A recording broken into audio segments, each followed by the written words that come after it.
میں آ کے تمہیں بتاتا ہوں۔ ہم پوری شورا وہاں چلے گئے، حاجی عبدالوہاب صاحب سے کہا تو جو مجھے آج تک وہ بات یاد ہے، اور ایک دائی کے لیے، ایک مبلغ کے لیے یہ سب سے ٹاپ لیول کی تیاری کی بات ہے۔ یعنی کہ ایک دائی اگر تیاری کرے، آپ میں سے جو بھی پریچر بننا چاہتا ہے، دائی بننا چاہتا ہے، مبلغ بننا چاہتا ہے، مبلغہ بننا چاہتی ہے، اس کو چاہیے کہ وہ اس بات کو اپنے پلے سے باندھ لے۔ انہوں نے کہا کہ دیکھو، جب تمہارے سامنے شب جمعہ میں لوگ آئیں گے تو وہ ایک ہجوم ہوگا۔ اس وقت بھی سینکڑوں ہزار اس طرح لوگ تھے۔ تو انہوں نے کہا یہ جو لوگ آئے ہیں ان سب کے اوپر کوئی نہ کوئی گٹھری ہے۔ کسی کے سر پہ گٹھری ہے کہ میں نے اپنی بیٹی کی شادی کرنی ہے، کسی کے سر پہ گٹھری ہے میں نے بچے پڑھانے ہیں، کسی کے سر پہ گٹھری ہے میری جاب ہے۔ یعنی اس کے اوپر ایک بہت بڑا بوجھ ہے، اور وہ اس بوجھ کو لے کر، اس گٹھری کو لے کے تمہارے سامنے آ گیا، اور وہ چند منٹس اور چند گھنٹے تمہارے سامنے دین کی بات سننے آیا ہے۔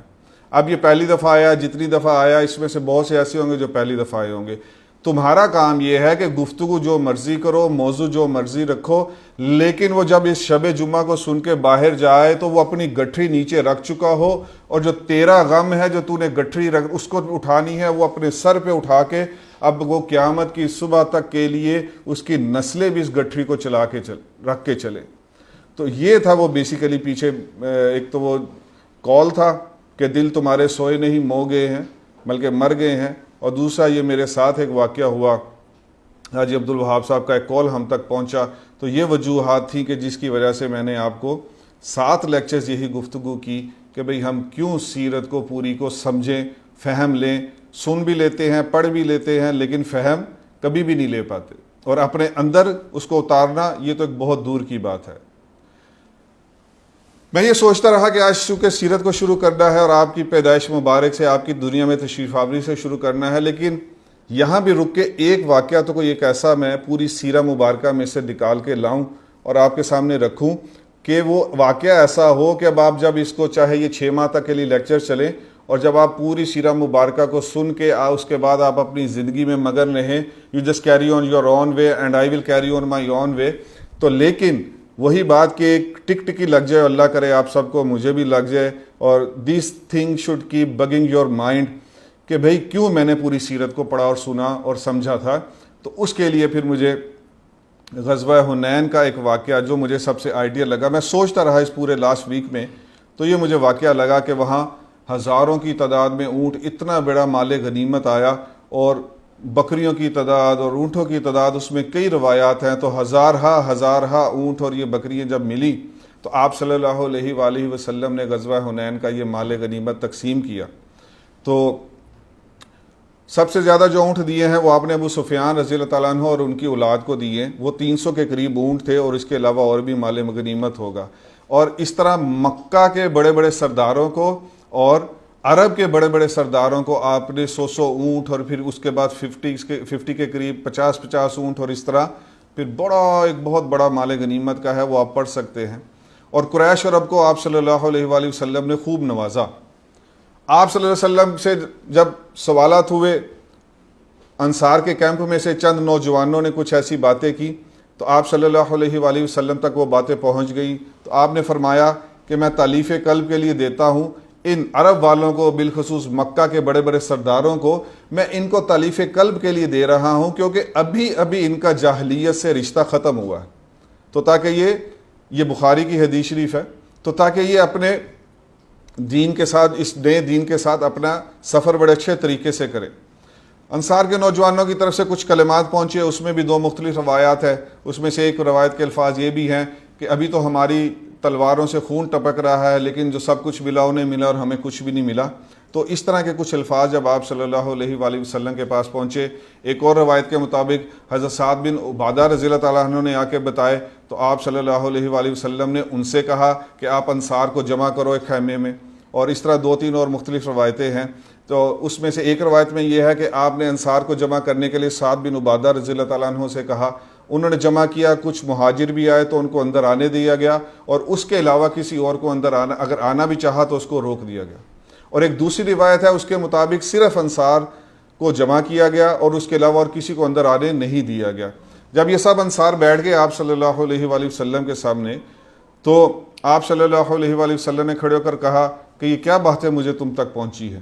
تو یہاں بھی تقریباً 2-3 روایات ہیں۔ ایک میں یہ کہا، ان کے انصار کے بڑے جو تھے انہوں نے کھڑے ہو کے کہا کہ یہ ہم میں سے چند نوجوان نو مسلم جو ریسنٹلی ابھی اسلام قبول کیا ہے، ان نوجوانوں کی باتیں ہیں، ہمارے پرانے اور سابقون الاولون اور بزرگ جو صحابہ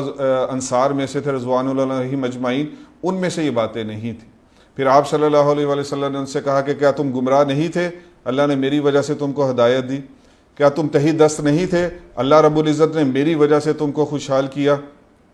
تم لوگ آپس میں باہم دشمن نہیں تھے، اللہ نے تمہارے اندر ایک اخوت پیدا کر دی۔ اور اسی طرح آپ صلی اللہ علیہ وسلم نے ان سے یہ سوالات پوچھے تو صحابہ رضوان اللہ اجمعین جواب دیتے رہے جی کیوں نہیں۔ پھر آپ صلی اللہ علیہ وسلم نے کہا کہ تم بھی تو مجھ سے کچھ پوچھو، تو انہوں نے کہا یا رسول اللہ صلی اللہ علیہ وسلم ہم آپ سے کیا کہیں، سوال کہیں، کیا کہیں بات؟ تو آپ صلی اللہ علیہ وسلم نے فرمایا کہ تم مجھ سے یہ کہہ سکتے ہو کہ آپ کو بھی تو آپ کے شہر والوں نے آپ کے اوپر ظلم کیا، ہم نے اس وقت آپ کو قبول کیا، انہوں نے آپ کو نکال دیا، اس وقت ہم نے آپ کو اپنے ہاں جگہ دی، انہوں نے آپ کے اوپر جو ظلم و ستم کیا، ہم نے آپ کو جو ہے وہ آپ کے بازو بنے، ہم نے آپ کو بچایا۔ تو آپ صلی اللہ علیہ وسلم نے کہا کہ تم بھی تو یہ بات کہہ سکتے تھے، لیکن صحابہ رضوان اللہ علیہم اجمعین تو خاموش رہے۔ تو اس پہ جو حضور پاک صلی اللہ علیہ وسلم نے فرمایا یہ ساری کی ساری سیرت کو سمجھنے، پڑھنے، فہم لینے کی اس کی بنیاد اور جڑ یہ الفاظ ہیں۔ آپ صلی اللہ علیہ وسلم نے انصار رضوان اللہ اجمعین سے فرمایا کہ کیا تم اس بات پہ راضی نہیں کہ یہ لوگ بھیڑ بکری اور اونٹ لے جائیں اور تم مجھے لے جاؤ؟ تو یہ ہے میرا ویژن جو سیرت کو پوری دنیا میں جب تک میں آخری سانس لے کے قبر میں نہیں جاتا، یہی بات سب کے سامنے لانے کا ایک عزم ہے کہ اللہ کا واسطہ دیتا ہوں محمد عربی صلی اللہ علیہ وسلم کے کلمے والے گھر میں پیدا ہو گئے، اب آپ ڈاکٹر بنے، انجینئر بنے، آپ ہارورڈ میں جائیں، آپ سائنٹسٹ بنے، اسپیس سائنٹسٹ بنے، اس میں پورے 22 کروڑ عوام کو دیکھ رہا ہوں۔ یہی زندگی میری بھی رہی جب تک میں نے 11 سال خود کیریئر کو پرسو کیا، مجھے بھی یہی پڑھایا گیا، آپ کو بھی یہی پڑھایا جا رہا ہے، بس روٹی کپڑا اور مکان، 9 to 5 لائف اور 2 ڈنگر لے کے مر جانا۔ یہ مسلمان ہے، میں اور آپ کے صرف 2 ڈنگروں کے پیچھے پڑ گئے۔ ہمارے پچھلی جماعت میں ہمیں وہاں ایک فری سکول بنایا، یہ لاہور میں ایک آؤٹسکرٹس کے اوپر ایک سکول بنایا، وہ سارا علاقہ گوالوں کا تھا۔ تو وہاں جس نے ہمیں فری سکول بنانے کے لیے جگہ دی، وہ 2-3 کنال میں ان کا بھی بہت بڑا ڈیری فارم تھا، تو وہ ارد گرد سارے گوالے تھے، ان کے بچے ہم پڑھاتے تھے، فری سکول تھا، میں اس سکول میں ایز اے ہیڈ تھا۔ میں نے اس سے وہاں کے گوالوں سے یہ کہا یہ کام مجھے بہت اچھا لگا کہ میں ایسا کام ڈھونڈتا رہتا ہوں تاکہ لوگوں کو آگے بتا سکوں کہ بھئی نکلو نوکریوں سے اور کوئی چھوٹی موٹا یا کوئی ایسا بزنس کر لو کہ چلو میں آپ سے کچھ ماڈل سیکھ لیتا ہوں کہ کوئی 10 بھینسیں رکھ لے کوئی شخص، اور اس کے بعد وہ اس کو دودھ اس کا چلتا رہے، اس کا کوئی بزنس ایسا ہونا چاہیے کہ وہ چلتا رہے، اور میرا بیٹا جو یا میں خود وہ محمد عربی صلی اللہ علیہ وسلم کا دین پہنچانے کے لیے 9 to 5 کھپ کے مروں۔ یہ والا ویژن میں چاہتا تھا۔ تو میں نے اس سے یہ بات کی ایک دن ایک علاقے والے گوالے سے، میں نے کہا کہ آپ کا یہ بزنس بہت اچھا ہے، اس کے الفاظ مجھے ساری زندگی نہیں بھول سکتے، وہ اس بات کے اوپر سمجھے اس کو۔ انہوں نے کہا جی تیسر صاحب اگر آپ نے یہ کام کرنا ہے نا تو یہ کام دنیا میں وہ کر سکتا ہے جو ڈنگر دے نال ڈنگر بن جائے، یعنی کہ جو جانور کے ساتھ جانور بن جائے۔ ہماری پوری 22 کروڑ عوام کی زندگی یہ دیکھ لیں کہ کیا ہے کہ بس ڈنگر کے ساتھ ڈنگر، مال مویشی لے جائیں، ڈیفنس میں کوٹھی لے جائیں، 2-4 کاریں لے جائیں، بس یہ ہے۔ اور یہ جو 50 سال، اگر میں 40 سال 50 سال محمد عربی صلی اللہ علیہ وسلم کا تعارف کراتا، ایک یہ مل سکتا تھا اور ایک مجھے یہ ملا کہ میں نے ڈیفنس میں 2 گھر بنا لیے۔ تو بھائی کم از کم کا تو مجھے وہ بات یاد آ جاتی ہے کہ ڈاکٹر مشہور صاحب میرے بہت اچھے دوست ہیں، مجھے ایوب میڈیکل میں کو 4-5 سال بلاتے رہے، بہت کام انہوں نے مجھ سے لیا ختم نبوت کے محاذ پہ۔ میں نے ان کی جو ٹیم تھی اس میں 4-5 ڈاکٹر تھے، میں نے اتنا کمال کام کرتے اپنی پوری زندگی میں کسی کو نہیں دیکھتا، یہ بھی ڈاکٹر تھے۔ تو میں نے ایک دفعہ وہاں ایوب میڈیکل میں یہ بات کہی تو انہوں نے بعد میں مجھے کہا کہ تسی تو ساری نوکریاں چھڑواؤ گے، تو میں نے کہا چھوڑ دو۔ میں نے کہا انہوں نے کہا نہیں کچھ کم تر پہ آئے احمد بھائی، انہوں نے کہا کچھ کم تر پہ آئے، تو میں نے کہا اچھا یار کم تر یہ ہے کہ آدھا دن تو کرو۔ پھر میں نے ان سے پوچھا سرکاری نوکری کتنے پیسے مل جاتے ہیں تمہیں، ٹی ایم او کو،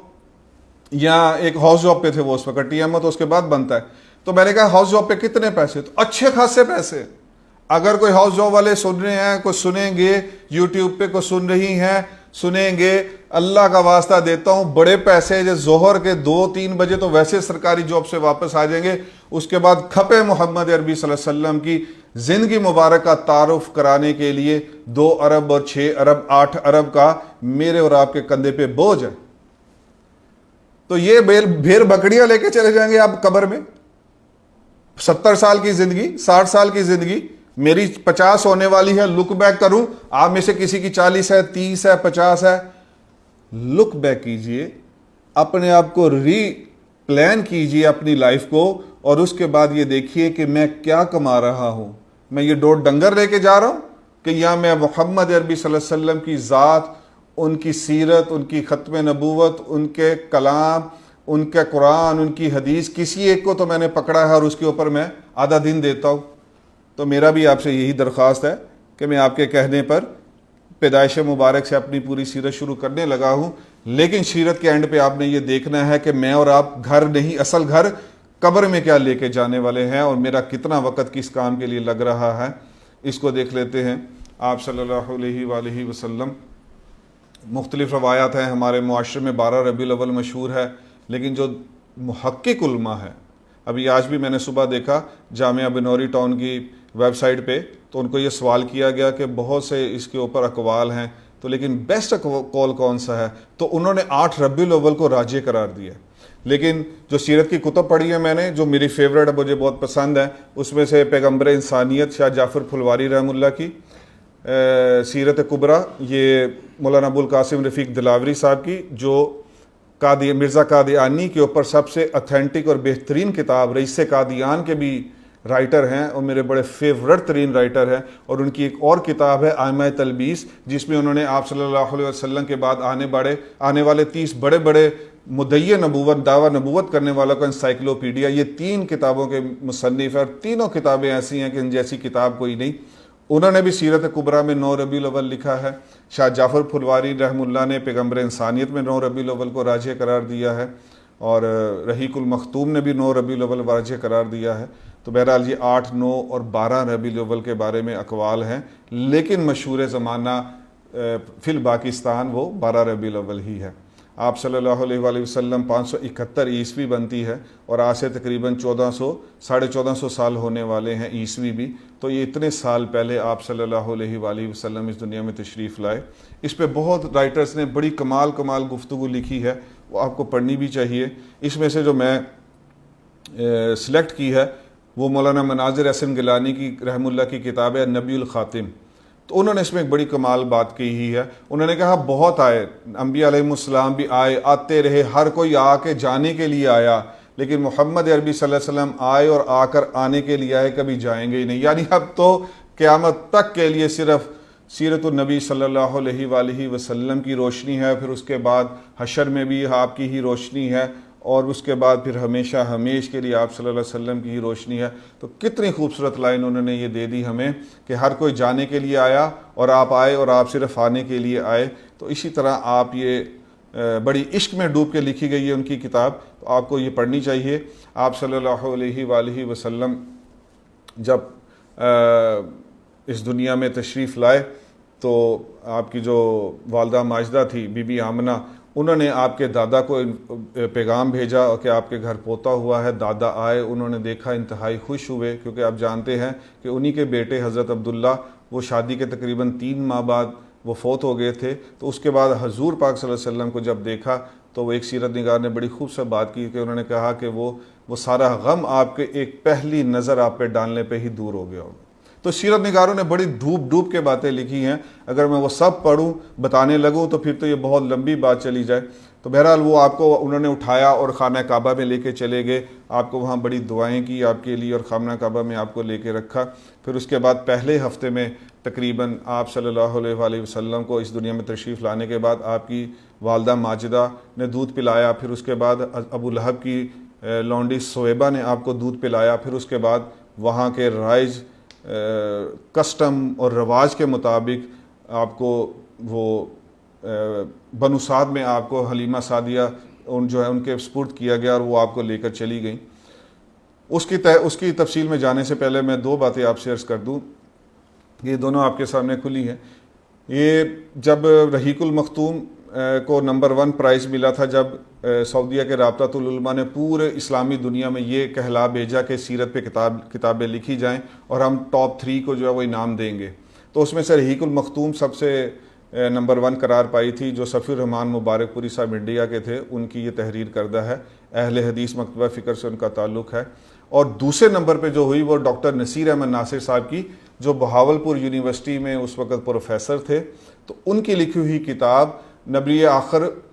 نبی اعظم و آخر، یہ ان کی کتاب لکھی ہوئی تھی، جو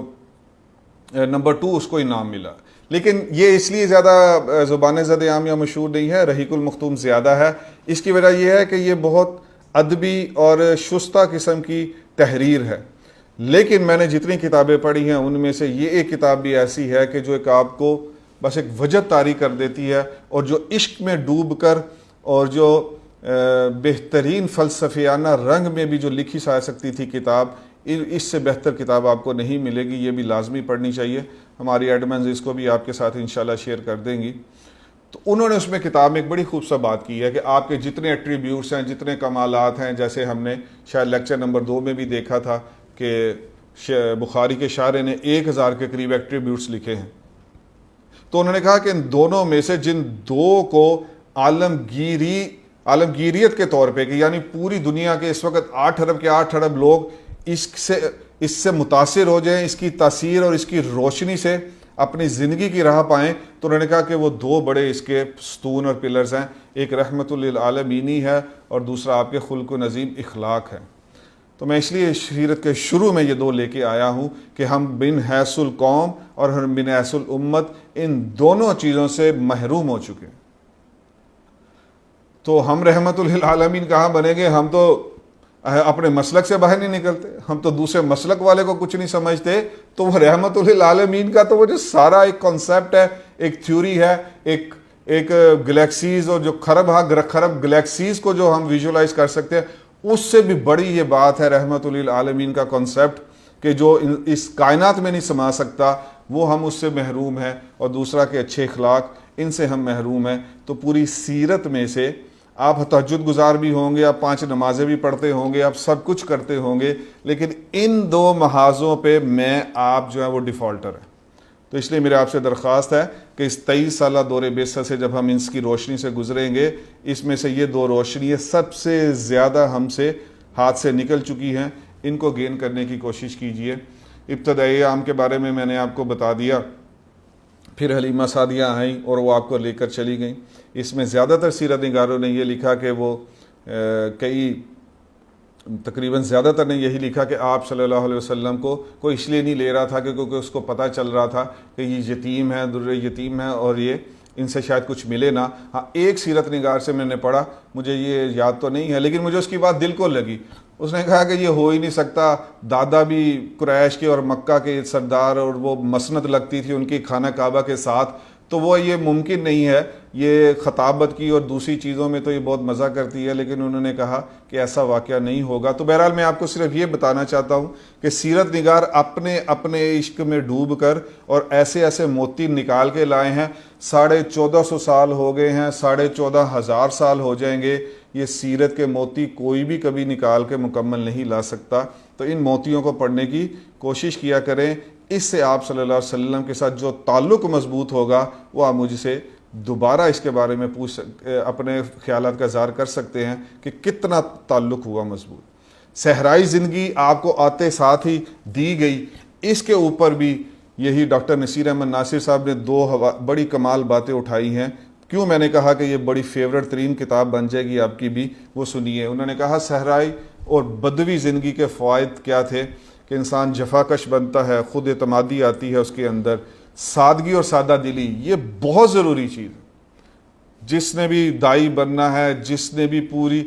سیرت کو آگے لے کے چلنا ہے، اس کے لیے سادگی اور سادہ دلی یہ سب سے بڑے اسباق میں سے سبق ہونا چاہیے۔ جسمانی توانائی آتی ہے سحری زندگی، جرت اور شجاعت۔ آپ دیکھ لیں، اب ہم چلیں گے، ابھی تو ہم مکی دور سے گزریں گے انشاءاللہ، پھر جب ہم مدنی دور سے گزریں گے، 10 سال ہیں، 27 غزوات ہیں، میں نے اس کو ایوریج کی تو ہر 4.4 ماہ کے بعد آپ صلی اللہ علیہ وسلم کسی غزوہ کے لیے نکلیں۔ تو یہ تو جرأت اور شجاعت اور جسمانی توانائی یہ لازمی چیز ہے. اور بے باکی و جاں فروشی یہ بھی آپ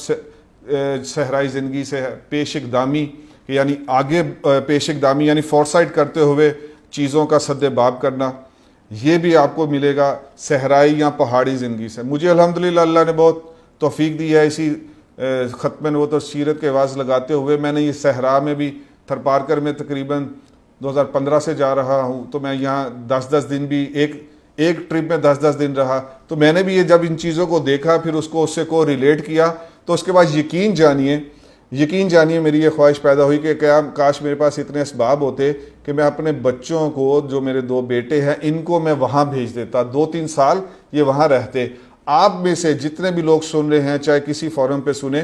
آپ میں سے بھی جس کے پاس اتنے زیادہ ریسورسز ہیں, تو وہ اپنے بچوں کو 1-2 سال کا ہونے کے بعد ضرور ایسا کرے کہ وہ صحرا یا پہاڑ پہ رہ کے آئیں. چلیں صحرا میں رہنا ہمارے لیے بہت مشکل ہوگا ہم لاہور والوں کے لیے, لیکن پہاڑ پہ ضرور رہیں.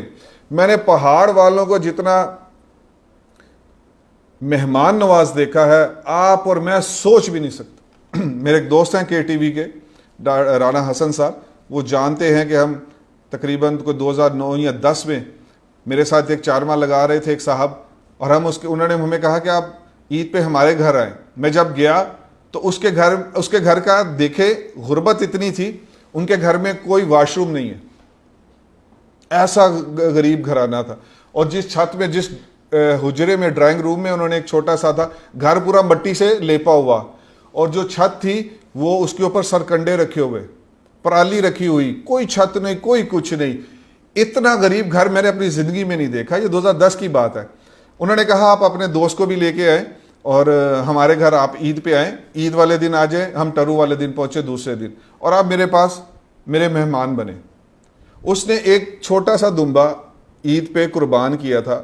اور آج بھی میری آنکھوں کے سامنے ہے. پورا آدھا اس کا بکرا جو تھا اس کے, یعنی وہ چانپے اور سینہ تک پورا آدھا بکرا اس نے روسٹ کر کے مان دونوں کے سامنے رکھا. یعنی گھر میں ہے کچھ نہیں. میں نے اپنے دوست سے بھی کہا, رانا حسن صاحب بھی اس کے جو ہے وہ گواہ ہیں, وہ واپس آئے تو وہ اشش کرتے اٹھتے. انہوں نے بڑی خوبصورت بات کی. انہوں نے کہا یہ جب لاہور آئے گا میں یہ کہوں گا میرے پاس وقت نہیں ہے, بیزی ہوں, یہ وہ اس کو چائے پلا دوں گا, تھوڑی نمکو کھلا دوں گا, ایک بسکٹ کا پیکٹ کھول دوں گا. تیسرا صاحب ہم اس لیول کے مہمان نواز ہو ہی نہیں سکتے. تو دیز آر دا ریزنس کہ میں آپ میں سے جو اس کو ممکن کر سکتا ہے. چلیں بڑے ہو گئے بچے ابھی بھی لے جائیں. جیسے میری اپنی جو ٹیم ہے,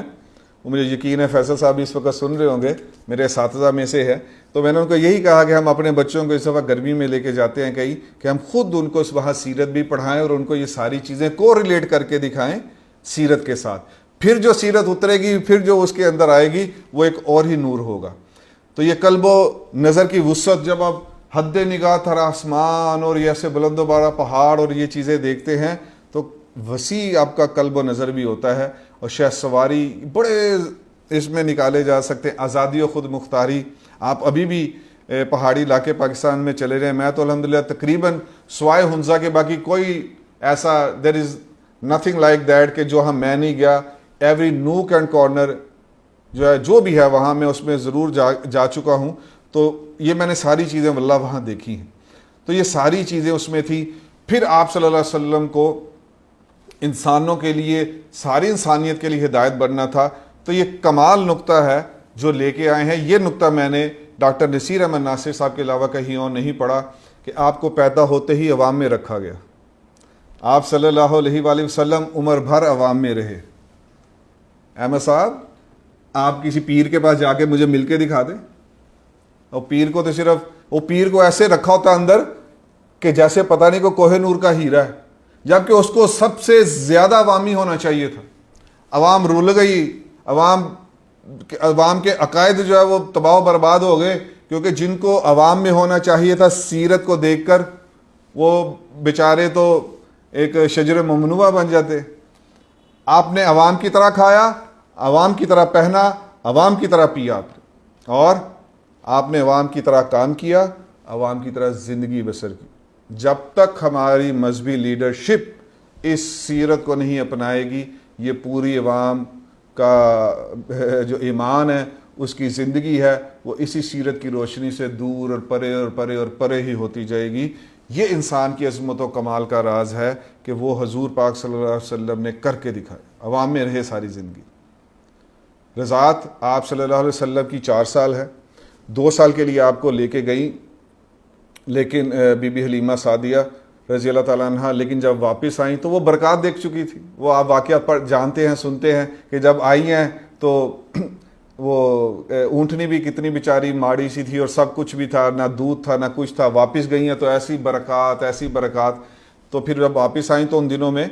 یہاں بھی 2-3 روایت ہے کہ مکہ میں وبا تھی، انہوں نے کہا، اور یا ان کا دل نہیں چاہتا تھا تو انہوں نے پھر بی بی آمنہ سے کہا کہ یہ مجھے واپس لے کے جانے دے، تو وہ پھر 2 سال کے لیے لے گئی۔ تو 4 سال کے لیے آپ کی رضاعت ہے صلی اللہ علیہ وآلہ وسلم۔ اس کے بعد جب وہ واپس آئی ہیں تو اس کے بعد 2 سال تک آپ اپنی والدہ کے ساتھ رہے، اور 6 سال کی عمر میں آپ کی والدہ بھی آپ کو چھوڑ کے چلی گئی۔ وہ بھی بڑا مشہور واقعہ ہے کہ آپ ننھیال لے کر گئیں، اور وہاں جا کر آپ حضور پاک صلی اللہ علیہ وسلم اور آپ کی جو والد صاحب کی طرف سے جو آپ کو باندی ملی تھی ام ایمن، یہ تینوں وہاں گئے ہیں۔ ایک سیرت نگار نے تو آپ کے دادا کا بھی نام لکھا ہے، لیکن مشہور ترین قول جو ہے وہ یہی ہے کہ آپ ان تینوں کے ساتھ، یہ تینوں وہاں گئے ہیں، اور جب واپس آ رہے تھے تو ابا کے مقام پر ان کو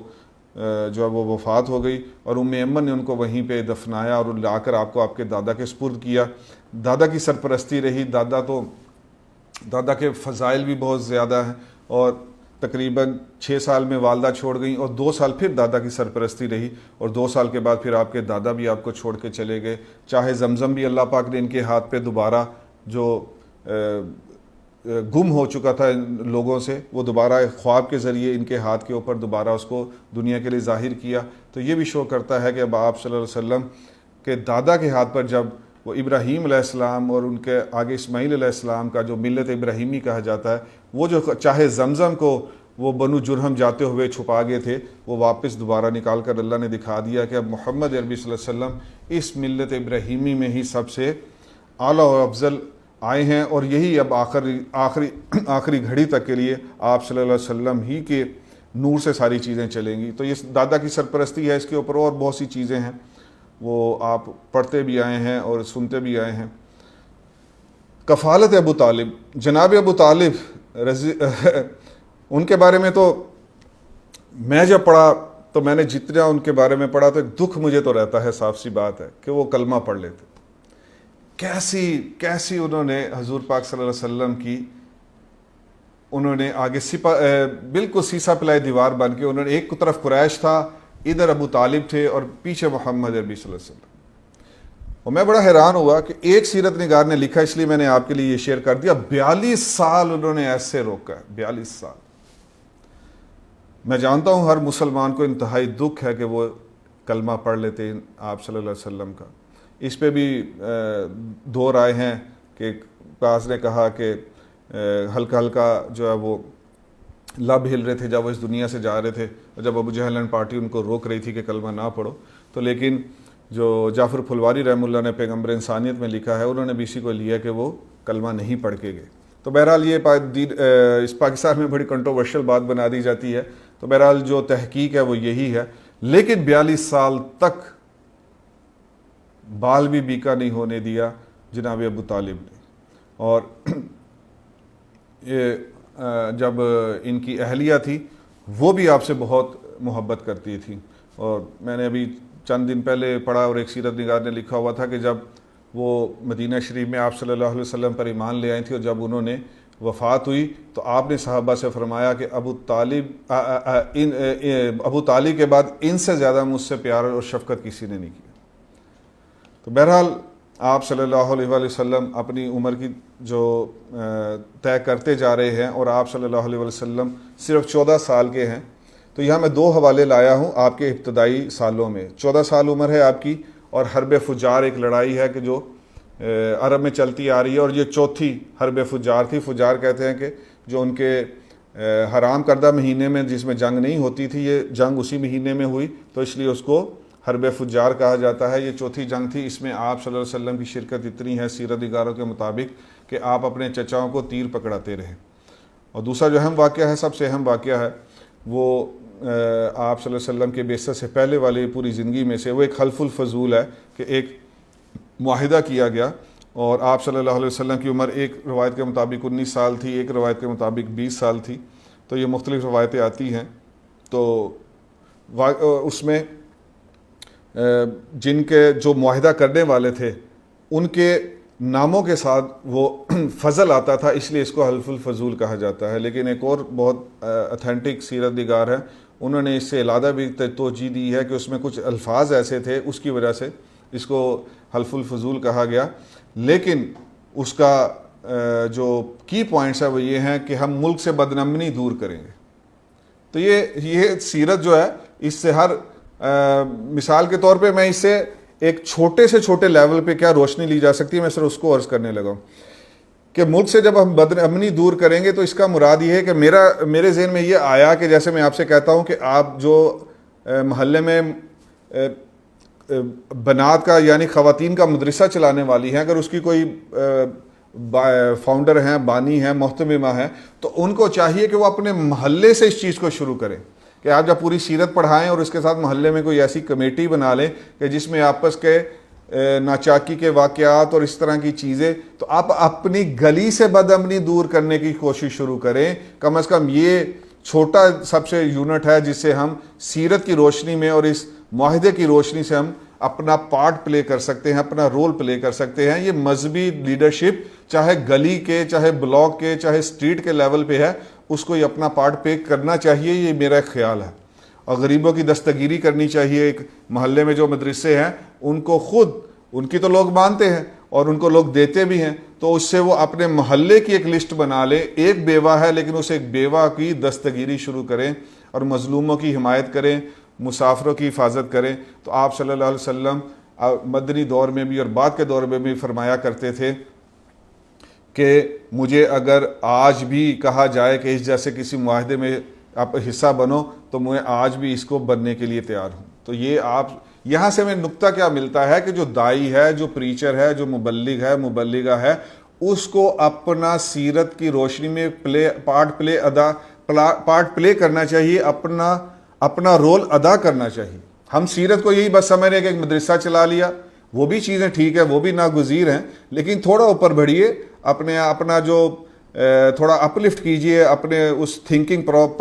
پروسیس کو اور اپنے اس تھنکنگ کو، اور آپ یہ والی چیزیں سیرت کی روشنی میں شروع کریں اپنے چھوٹے چھوٹے لیول سے۔ اور یہیں پہ ڈاکٹر نصیر احمد ناصر صاحب نے کہا کہ یہ حرب فجار اور یہ حلف الفضول اور اس طرح آپ صلی اللہ علیہ وسلم جو اپنے معاشرے میں کردار ادا کرتے رہے بعثت سے پہلے، تو اس کا مطلب یہ ہے، انہوں نے 3 پوائنٹ نکالے ہیں اس سے، کہ آپ غم انسانیت سے معمور تھے، آپ ظلم اور احتسال اور مظلوم کی داد رسی کی تڑپ رکھتے تھے، آپ معاشی مساوات پر یقین رکھتے تھے، کیونکہ یہ جو معاہدہ ہوا تھا اس کی وجہ یہی تھی کہ ایک شخص اپنا مال بیچنے کے لیے آیا اور قریش کے کسی بہت بڑے اس نے سردار نے اس سے مال خریدا اور اس کے بعد نہ اس کو پیسے دی اور ہڑپ کرنا چاہ رہا تھا، اور اس نے آ کے آواز لگائی۔ پھر اس کے بعد یہ کمیٹی بیٹھی اور انہوں نے کہا کہ ہم باہر سے آنے والے کسی بھی شخص کی داد رسی کریں گے، تو آپ صلی اللہ علیہ وسلم اس کا پارٹ بنے۔ اللہ پاک قیامت کی صبح تک کے لیے ہر انسانیت کو دکھانا چاہتے تھے کہ محمد عربی صلی اللہ علیہ وسلم اب آگے، اب کسی مظلوم کے ساتھ کوئی بھی ظالم، چاہے وہ اسلام میں ہو یا کافروں میں ہو، تو وہ کسی طرح بھی کسی بھی مظلوم کے اوپر اپنا ظلم روا نہیں رکھ سکتا۔ تو اسی طرح میری آپ کی سوچ بھی اپنی اسٹریٹ لیول سے ایسی ہی ہونی چاہیے، بالخصوص جو مدارس کو چلاتے ہیں وہ، اور جو امام مسجد ہیں، میں نے ان کو پورے پاکستان میں دیکھا، ان کی ایک سے ہے، ان کا ایک عزت ہے، ایک مقام ہے، نبی کا وارث ہونے کی وجہ سے ابھی بھی دنیا ان کے آگے جھکتی ہے، تو ان کو اس چیز میں اپنا پارٹ پلے کرنا چاہیے۔ یہ میرا بیسیکلی مقصد تھا ان پوائنٹس کو یہاں لانے کا۔ آپ نے گلہ بانی بھی کی ہے،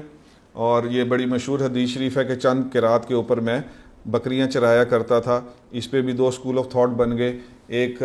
سیرت نگاروں نے کہا کہ قرات وہ جگہ کا نام ہے، لیکن زیادہ تر جو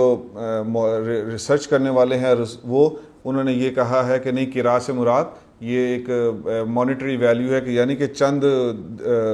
چھوٹے دھرم سے بھی نیچے کوئی پیسے ہوں گے، اس کے اوپر آپ صلی اللہ علیہ وسلم وہ گلہ بانی کیا کرتے تھے۔ تو یہاں ایک بڑا اہم نقطہ یہ ہے کہ گلہ بانی آپ جب کرتے تھے تو ڈاکٹر نصیر احمد ناصر صاحب نے کہا چونکہ آپ نے پوری انسانیت کو چلانا تھا کہ جیسے ایک چرواہا جو ہے وہ ایک اپنے پورے مال مویشی کو چلاتا ہے، تو قیامت تک آنے والے پوری انسانیت کو آپ نے چونکہ چلانا تھا، اس لیے اللہ رب العزت نے یہ دکھایا کہ آج کے بعد آپ ساری انسانیت جو ہے وہ آپ کے آپ کی اس سیرت کے تلے رہ کے جب بھی چلے گی تو نہ اس کو کوئی بھیڑیا اچکے گا، نہ اس کو کوئی اور لے کے نقصان پہنچ سکتا ہے۔ آج میں اور آپ اور ہماری نسلیں جو بھی اس سیرت سے باہر نکلیں گی، کسی کو الحاد نے لے لیا، کسی کو سیکولرزم نے لے لیا، کسی کو لبرلزم نے لے لیا، وجہ اس کی یہ ہے کہ اس کو سیرت پہنچائی نہیں گئی۔ میرا ٹائم اوور ہو گیا، انشاءاللہ اب ہم اسی کے اوپر اپنی گفتگو کا جو ہے وہ سلسلہ جاری رکھیں گے۔ اللہ پاک جو کہا سنا اس پر عمل کرنے کی توفیق عطا فرمائے۔ سبحان اللہ و بحمدہ، سبحانک اللہم و بحمدک، اشہد ان لا الہ الا انت، استغفرک و اتوب الیک، آمین۔